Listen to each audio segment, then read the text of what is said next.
April 14, 1865, started like any other evening in Washington, D.C., but none of us could have imagined how it would end. I had managed to get a seat at Ford's Theater, a modest but popular place where people came to escape the weariness of war for a few hours. The house was full. Soldiers, families, and townsfolk like me, all eager for a little laughter. When President Abraham Lincoln arrived with Mrs. Lincoln, the theater seemed to hold its breath. People whispered in excitement, pointing at the tall man with the solemn eyes who had guided our nation through 4 years of blood and uncertainty. There was applause as he took his seat in the presidential box, and I felt a mixture of pride and relief that the war was finally over. The play began, a light comedy, and for a moment, the war, the sorrow, the endless talk of battles seemed to vanish. We laughed at the actors' antics, unaware that history itself was about to change. Then, it happened. A gunshot. At first, I thought it was part of the play, but the screams came instantly after. People rushed toward the presidential box, but I was frozen, staring at the horror above. President Lincoln had been shot.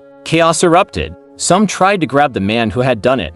John Wilkes Booth, I later learned, but he leapt from the box and disappeared into the night. The president, I was told, had been carried across the street to the Peterson house. The doctors worked through the night, but we knew deep in our hearts something was terribly wrong. By morning, it was official. Abraham Lincoln was dead. The streets of Washington were silent in grief. Flags hung at half-staff, and tears were everywhere for the man, for the nation, and for the fragile hope that had just been so cruelly interrupted. I walked home that morning, still hearing the echoes of the shot, feeling the weight of what had happened. The war had ended, but a new struggle had begun, to honor his legacy, to hold our nation together, and to remember that even in darkness, one man's courage could guide a country for generations.